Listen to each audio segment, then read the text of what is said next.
Shot, yes. Booker. With the 13th pick in the 2015 NBA Draft, the Phoenix Suns select Devin Booker from the University of Kentucky. And he's fouled by Levine. Ball goes in on the continuation.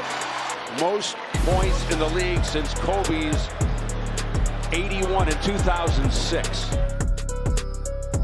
You know, I have places that I'm trying to go and take this team, and I know it's not going to be easy. Bring the double at Booker. Book on the spin, fires for the win! Ladies and gentlemen, if you don't know, now you do. Suns are going to the conference finals. Now, I've been waiting on this for a really long time.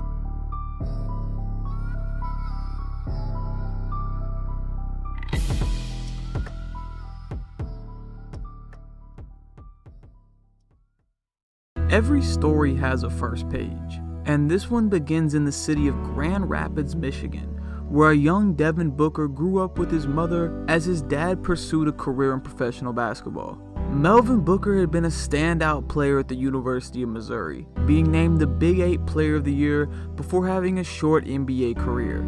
He would play in some lower-level pro leagues until 2008, deciding to retire from his playing days and adopt a new focus, helping craft his son into one of the top prospects in the country. I spent the first year just recruiting him. I was like a recruiter. You just had to fly to Michigan and try to convince him and his mom, like, the best move for him is to come to Mississippi, and it allowed me to work with him daily, not just on his physical, but his mental. Having a father involved that, you know, has been through similar situations. I'm not saying it was easy all the time. Me and my dad definitely bump heads, both being as competitive as we are, but he taught me to grind.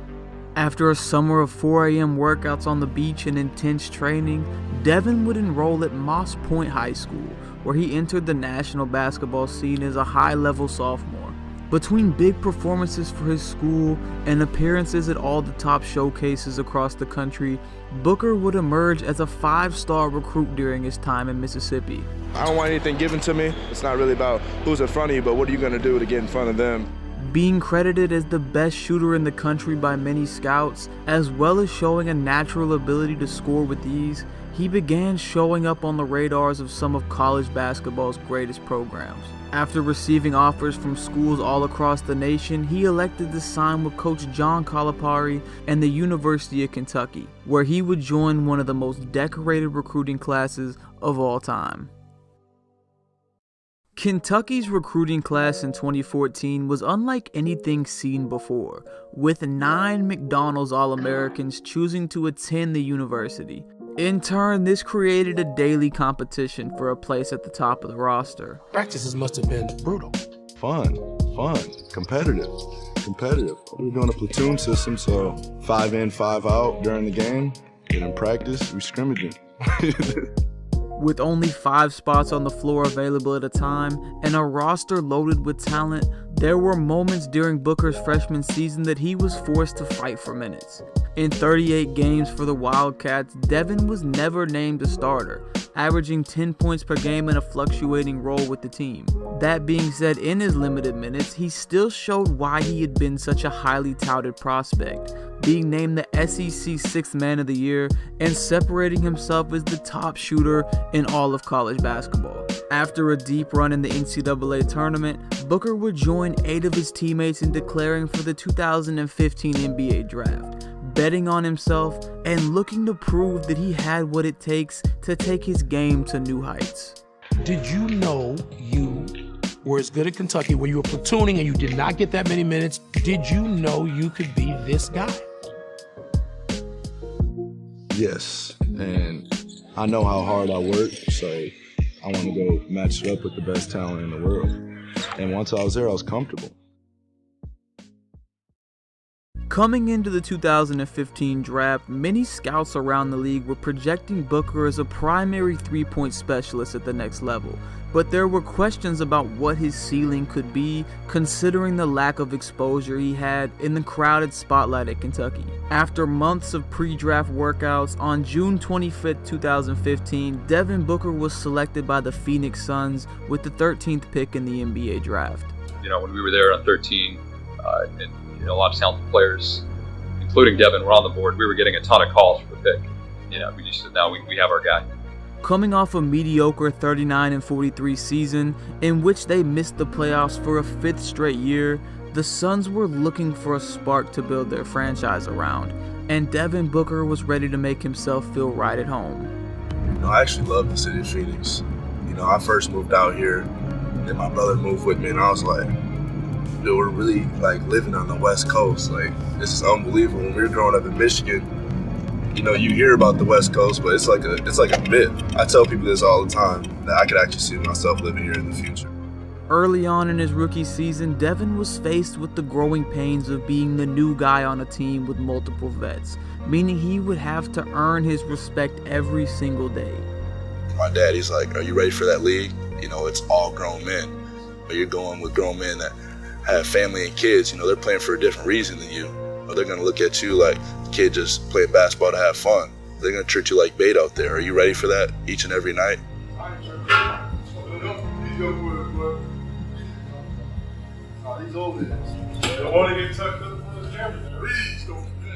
The first half of the season was filled with ups and downs for Booker, coming off the bench in a limited role and getting accustomed to the pace of the NBA game. After being the first player in NBA history to debut at 18 years old after playing a year of college, Devin would be given the opportunity he had patiently waited for, following a late December injury to starting guard Eric Bledsoe. The absence of Bledsoe would open the door for Booker to slide into the starting lineup, and he was ready to take full advantage.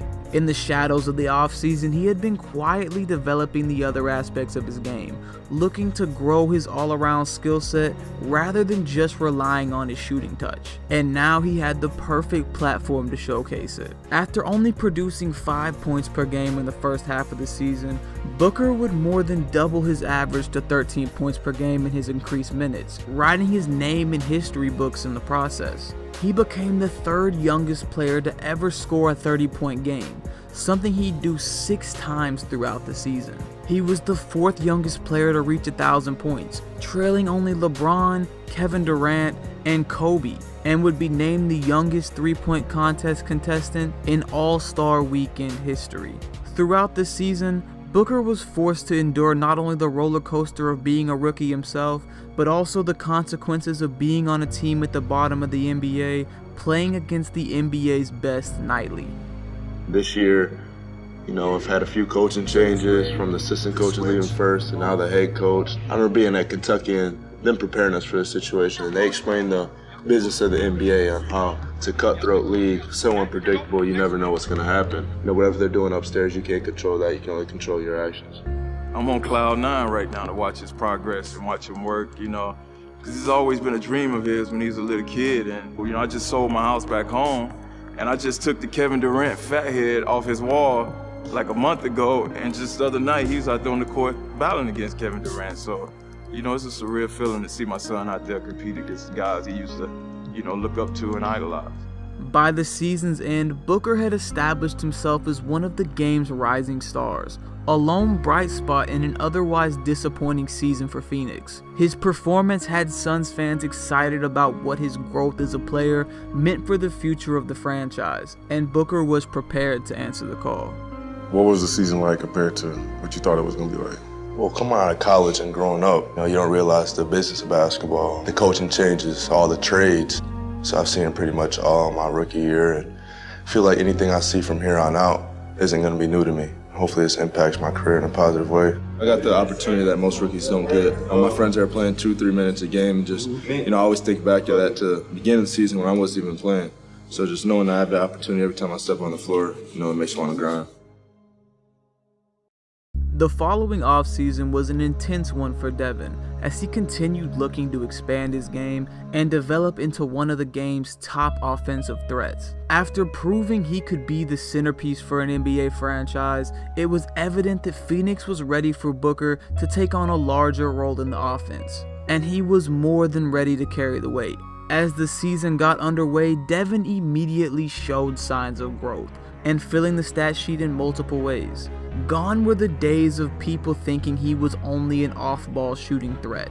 as Booker had developed into one of the best on-ball scorers the game had to offer. His improved handles and ability to break the defense down one-on-one was a stark contrast to his initial scouting report, and it became clear that Devin was a rising star. That being said, even with Booker's improvements, the Suns still struggled to win games. With a relatively young roster and lack of direction as a franchise, Phoenix found themselves at the bottom of the Western Conference, something that undoubtedly affected Booker's national exposure. While he had been performing at a high level all season long, with the Suns unable to pick up national TV games, only the local fans could truly appreciate his game night in and night out.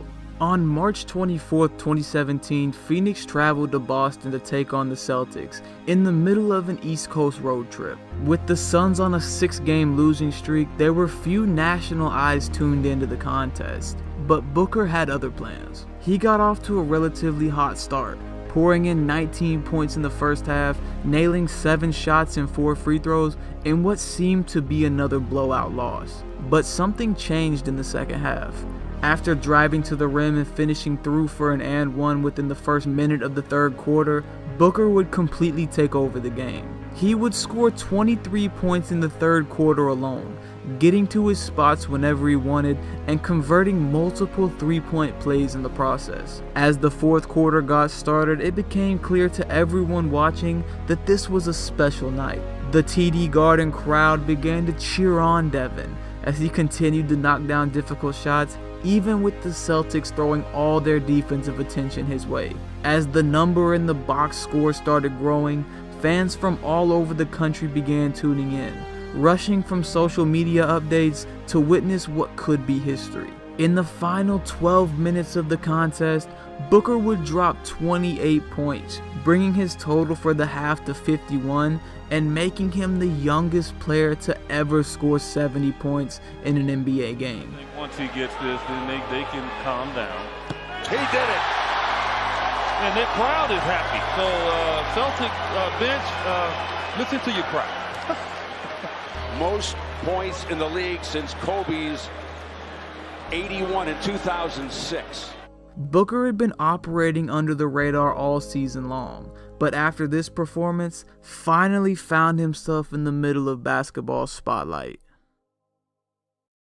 After proving that he was capable of being a top scorer at the pro level, there was no doubt that the entire league was officially on notice.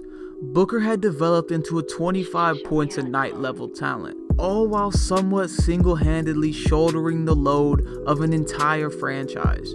An invite to the 2018 Team USA minicamp proved that he had gained the respect as one of the game's top talents, and spending time during the summer competing against the best players in the world allowed Devin the chance to showcase it further. He would impress throughout the camp, going at seasoned vets like he wasn't only 20 years old, and impressing everyone who witnessed it in the process.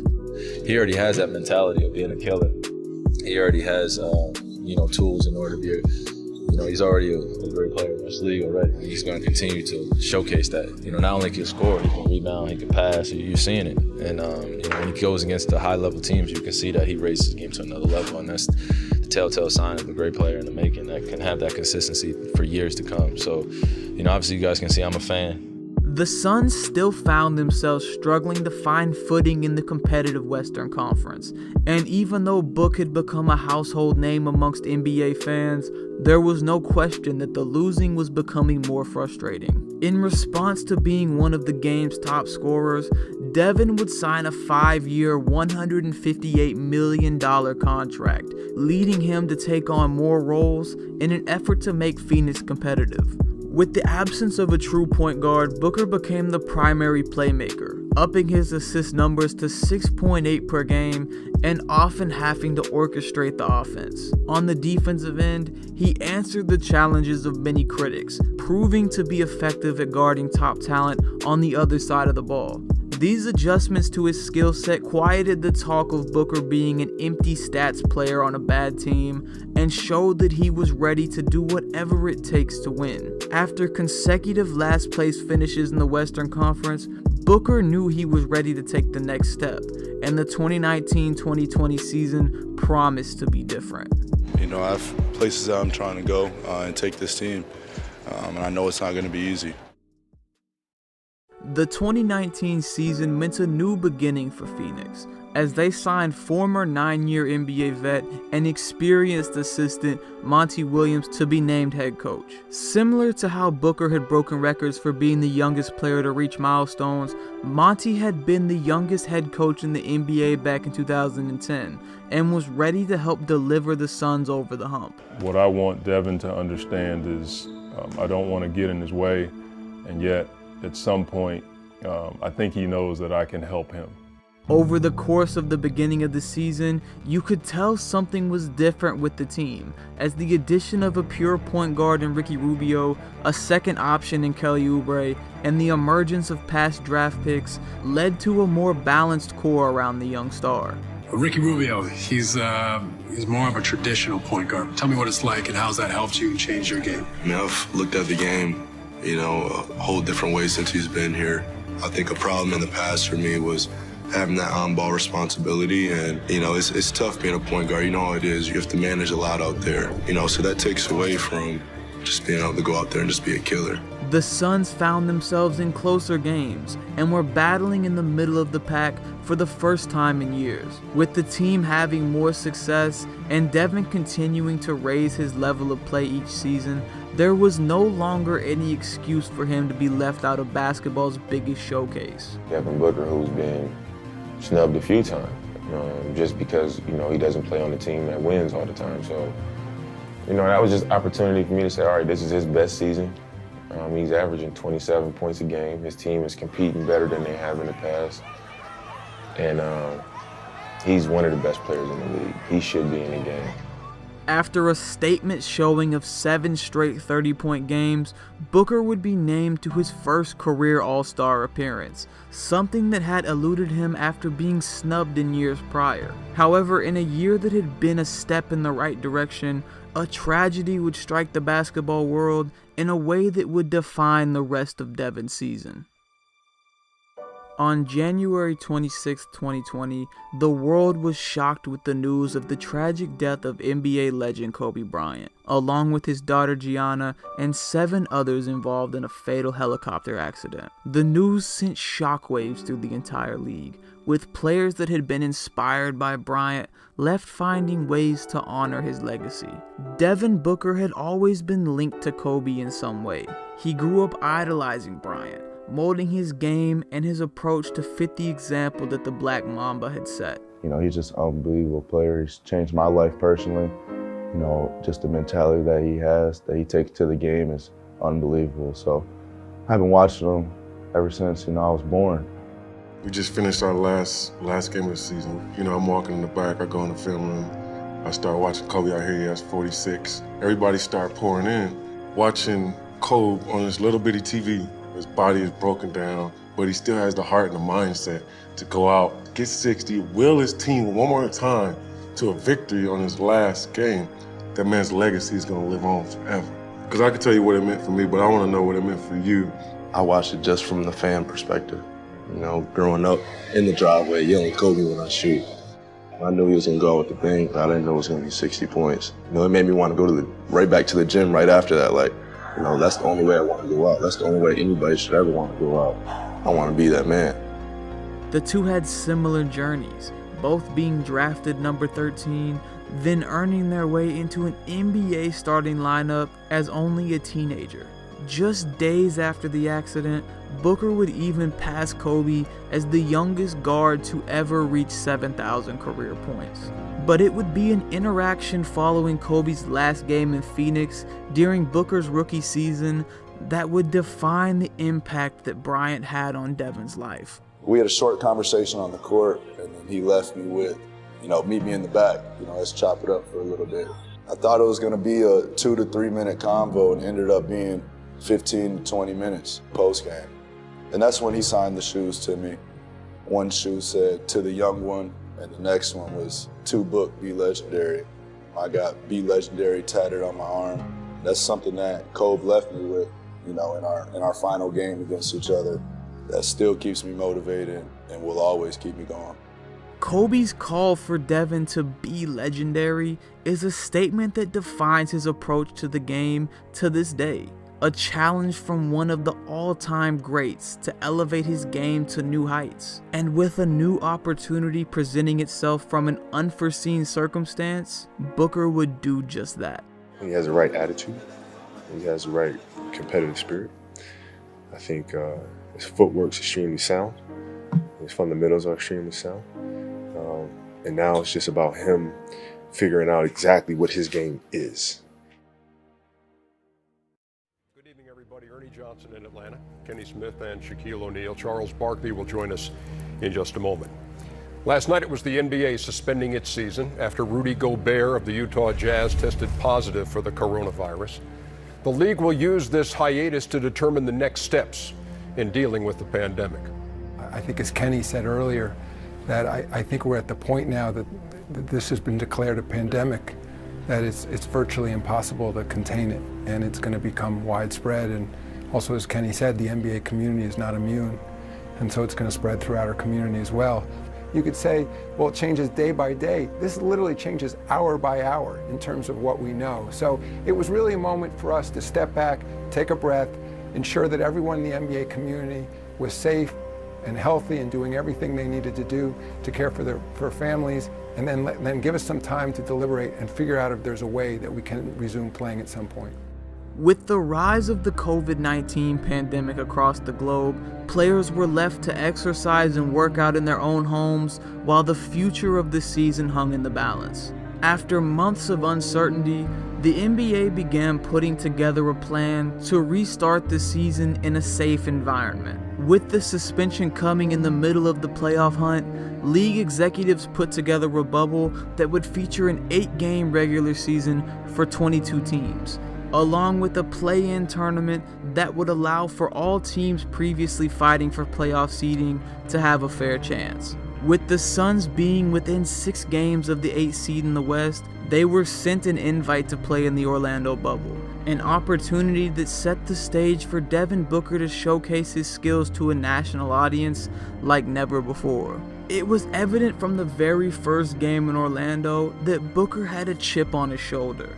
The Suns had been an afterthought in the playoff race, and now been given the chance to fight their way into the postseason, something he had been waiting for his entire career. Under the national spotlight of the bubble, Book raised his game to new levels, dropping almost 31 points on over 50% shooting and 6 assists per game, all while leading the Suns to a perfect 8-0 record, just 1 game shy of the playoffs. He had highlight after highlight, making big plays and showing the league that his name deserves to be mentioned amongst the league's best. Dropping at least 35 points in 4 of the 8 games, the pinnacle of Booker's time in the bubble came on August 4th, 2020, in a pivotal game against one of the favorites in the West, the Los Angeles Clippers. With a roster compiled of 3 all-defensive players, 2 of which were all-stars, the Clippers had big hopes for the playoffs, and they presented a test for Booker and the Suns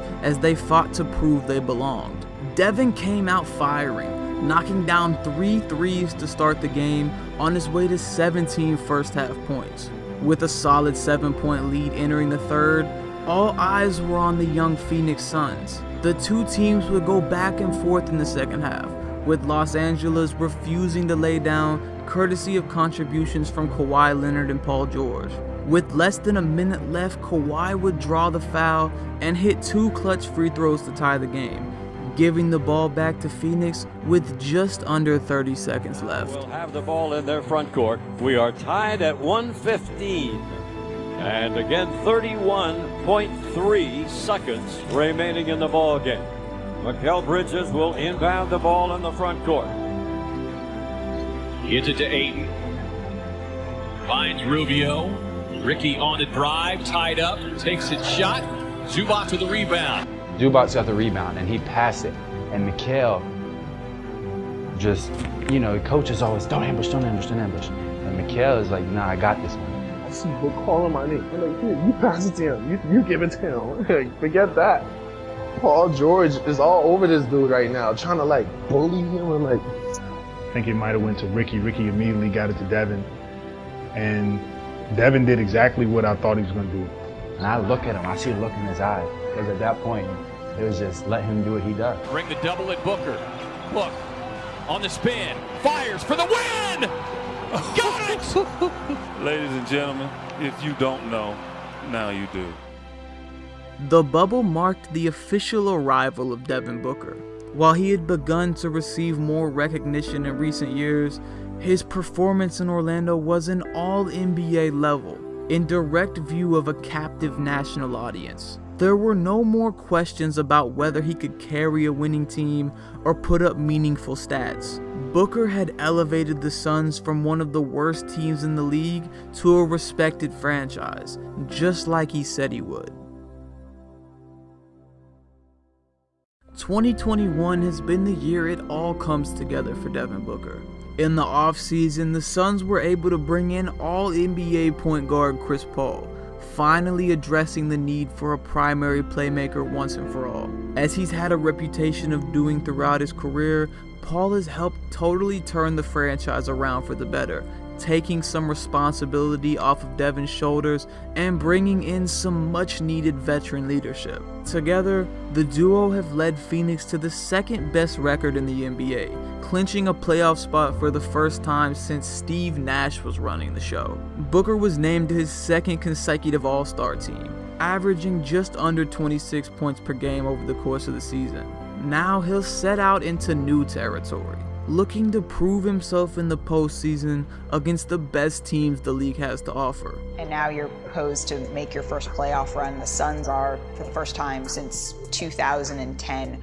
What are your expectations of yourself going into that? I remember we were talking at the beginning of the season, and we were talking about the playoffs, and Chris yelled out in the locker room, he was like, 16 teams make the playoffs? That ain't what we're going for. And hearing his energy and his passion behind that statement, I was like, oh yeah, we're on the same page. Not winning just to make the playoffs, not winning just to get to the first round or the second round. We're trying to win it all. Look, you're going to the Western Conference Finals. I see you not smiling.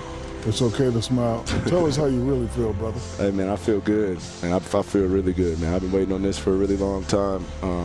Just playoff basketball in general. You know, a lot of people have been saying, you know, I haven't played any meaningful basketball, and, you know, I'm not ready for that, and, you know, this is my time to prove it, so.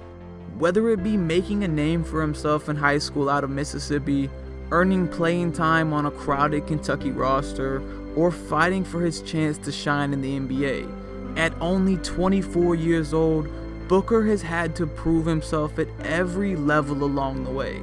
The biggest chapters in Devin's story are still yet to be written, with plenty of blank pages destined to be filled right before our very eyes. There's no doubt that by the end of his career, people will likely be telling stories of big playoff series, MVPs, and potentially championship rings. But in this moment of time, the greatest lesson his journey can teach us comes from the value of the grind. Following the example that his idol Kobe Bryant had set throughout his career, Booker has taken the hand he was dealt and made the most of it, putting in the hours it costs to be great, the hours it costs to be legendary. The most important thing about my career is being able to pass it on and have the next generation of athletes embody the same spirit, learn some of the same techniques, and have kind of that same mindset. I mean, that's the coolest thing to me. Playing against Booker tonight, I mean, he went straight to my move. The first time he caught it, dude, yeah, you're not gonna beat me on my move, man. Like, you know, but I mean, it was great to see. It was absolutely great to see, and because I remember I did the same thing with MJ.